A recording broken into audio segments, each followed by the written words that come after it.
Hey guys, this is Mo for Phonefight, and this is part 3, the last and final part of the phone fight between the Mytouch 4G and the HTC HD7. Both of these phones so far are great. The HTC HD7 is a little bit newer platform, so it's still developing, while the Mytouch 4G pretty much has everything running great.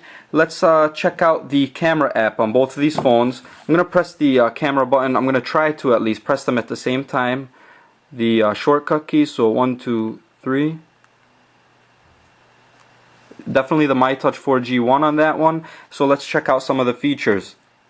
The Mytouch 4G has a virtual shutter button right here. It has the zoom on the side. Also allows you to zoom with the volume up and down keys, which is pretty convenient. We have right here to switch from video recording to camera. We have your flash options right there. Shutter button. This is an effects button, gives you little effects that you could add to the pictures. I went over that in the review. Also has touch to focus, which is always a must these days on the cameras. And this last button here is to take you into the gallery. If we switch to camera mode, these both do record in 720p video. If you hit the menu button, and it gives you the different options for how you want to record. So right now the video quality is on 800 by 480. Let's go back, 800 by 480. We want it in 720p. So there you go. Also has touch to focus for the video camera, the camcorder, and also has the ability to turn the flash on while you are video recording, as we just did right now. Let's turn it back off. Also has the front-facing camera. The front-facing camera on the Mytouch 4G is a new addition. It's mainly used for chat feature, and you could also use it so you can, let's turn the camera around. You can also use it for taking a picture of yourself. I believe you can also video record with the camera. The camera on the Mytouch 4G is definitely probably one of the best features. Let's go into the HD7. Does not have touch to focus that I could tell. It is still autofocus though, and it does focus pretty accurately. I really haven't missed the touch to focus too much with it, but it's definitely a plus to have. You also have 5 megapixel camera, dual LED flash, as I went over before. The problem is right now there's a big glitch with the camera that if you change the settings, it does not save the settings. So every time you exit out of the camera, it does not save the settings for you, so you have to rechange them again. So let's go into the video camera mode. It also has the different resolutions, 720p. Only problem is, as you see right here, it shrunk the screen for the 720p video recording, which is not a big deal. The only problem is when you exit out of here and you go back into the camera, it did not save it, so you have to change it back to 720p video recording. Definitely the Mytouch is going to win on this one. It does have the zoom button. Another thing I kind of miss is a virtual shutter button. I was surprised they didn't add that on there. Makes it a lot easier to take a picture sometimes. Sometimes you can't wrap your arm around, or you want to take a quick picture. There's no camera shutter button. Both of these have the ability to upload to Facebook right away. Both of them do have 3.5mm jacks out to TV, so you could watch them on TV. Let's go into the music and video player. I'm sorry, let's go into the gallery so I can show you where those pictures get sent when you take them. So the Mytouch 4G has a grid layout, shows you all photos and all videos. Let's go into all photos. This is how it lays it out. It's kind of in little squares. So you click on a picture. This is from my time in Vegas. You swipe to the side, takes you to the next picture. Swipe to the side, takes you to the next picture. It does have pinch to zoom. And you swipe back over. Let's go into the gallery for the HD7. You go right over here into pictures. And once again, those live wallpaper, the live tiles, I'm sorry, they do change. So when you take a picture, this live tile will change into the latest pictures that you just took. Then you have your all button that shows you all of them. These are preloaded. This is my camera roll. I didn't take any pictures yet. And this is stuff that I loaded from my computer. Also shows it into a grid layout. Picture collection. Wow, it's a lot of folders that it's in. And now we finally get into the random. It does show it into smaller squares, which is kind of surprising because the Mytouch 4G has a smaller screen, yet shows it in bigger squares. It does have the rotate, the pinch to zoom, which is once again pretty smooth on this.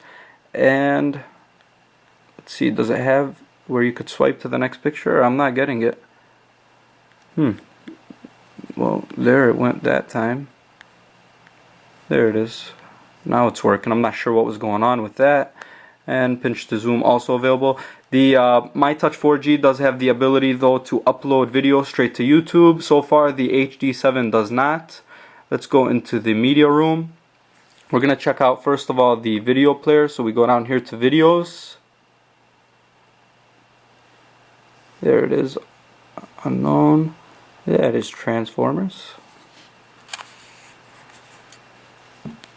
Let's go into, to watch a video on the HD7 we have to go into music and videos, and then we click on videos right here. We are going to get into the music player next, and there's Transformers. Obviously we have the advantage with a 4.3 inch screen and the kickstand.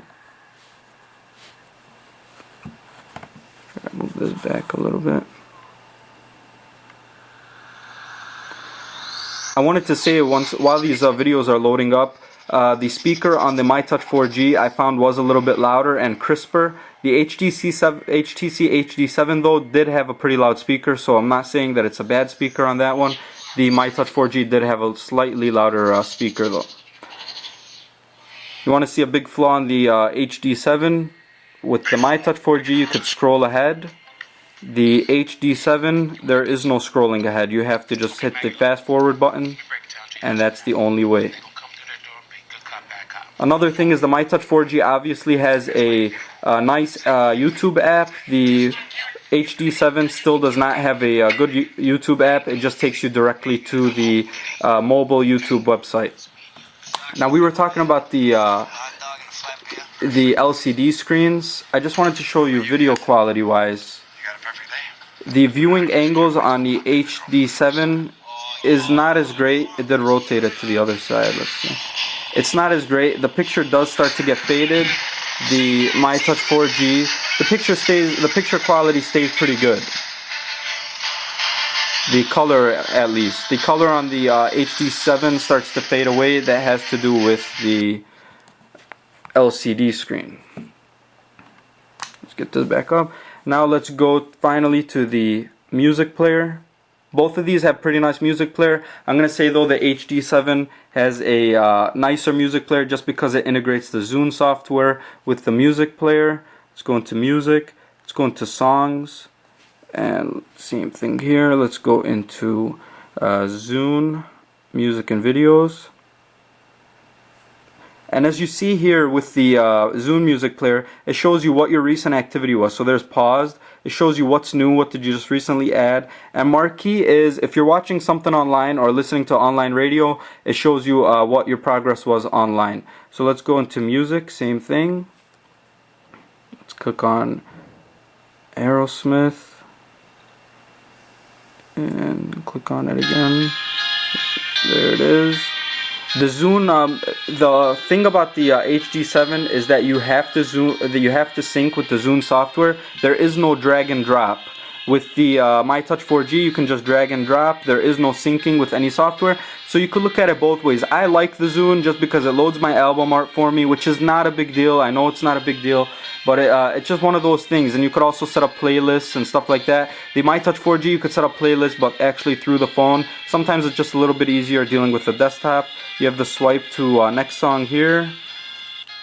Let's go back for us to, we have to go under songs. And right there. Also has the swipe to go to the next song. Both of them do have lock screen controls. As you could see right there. Just pause it. There's the lock screen control on this. Let's unlock it. Let's unlock this one. Let's go home on both of these just to show you. The Mytouch 4G, there is no way to actually listen to the music again until you scroll down and hit the media, and you could continue playing, which is pretty nice. The HD7, no matter what screen you're on, all you have to do is hit the volume button. It brings up the last song that was played along with the volume, and you could continue playing that way. Another thing to bring up is the Mytouch 4G does have multitasking, which shows in the top pane when you scroll down the notification bar. I want to say overall, as As you could see, the marketplace on these phones are totally different. The marketplace on the Windows phones are still pretty new. Last time I checked, there was about 3,000 apps with 13,000 developers. It might have been 2,000 apps, I'm not sure, something like that. While the Android marketplace, last time I checked, was about 80,000 apps. So it really makes a big difference when choosing the phone. Me personally, I like an adventure. I like the HD7 just because it's a new platform. I want to see where Microsoft goes with this. A lot of people, it's you either love it or hate it. I like the Zune player on here. I like the big screen. That's always a big keeper with me. I like the fact that I could watch movies with the kickstand. The Mytouch 4G, you have hundreds of, or thousands and thousands of apps to choose from. It's obviously more developed, not too glitchy. As far as the software runs and everything, the Microsoft, the Windows Phone, I should say, I did not have any problems whatsoever with freezing. It's actually running very smooth. It just takes a little bit getting used to, but the phone is running like water. It's fluid. It's super fluid. The Mytouch 4G, I did have a few times where it was glitchy. It might be from the HTC Sense. It might be the fact that you can multitask and it's running apps in the background. The HD7 cannot multitask, so it might just be that all the apps are closed and all the memory is going towards the current app that you're working in. Also, the fact that the Mytouch 4G is just more rounded off. It's more developed. It has the camera on the front. I'm definitely going to have to recommend the Mytouch 4G for anybody looking for a safe bet with the phone. It's got more features. It could do more things. It's definitely a safe bet for somebody looking to get a new smartphone. However, the HD7 is still a super phone in my opinion, and I recommend it for somebody willing to take a risk. The winner of this phone fight is going to have to go to the Mytouch 4G. Video chat, almost I want to say better build quality just because the way it feels in the palm of your hands, the rounded off software, everything kind of just seems to work with it. The Windows Phone 7 has a lot of updates it needs. The software is still great on there. I see a lot of promise with it. However, right now, if you're looking to buy a Windows Phone, I'd say hold off for a little bit just to wait for the software to kind of get updated and the edges to get rounded with the features that you use the most all the time. Thanks a lot for watching this video. Any questions or comments, please leave them below. I'm sure I missed a bunch of things. I'm sure I might have said something wrong. Any feedback is always appreciated. Follow me on Twitter at Phonefight. This is Mo for Phonefight. If you didn't already, please subscribe, and I really appreciate you watching. Thanks a lot.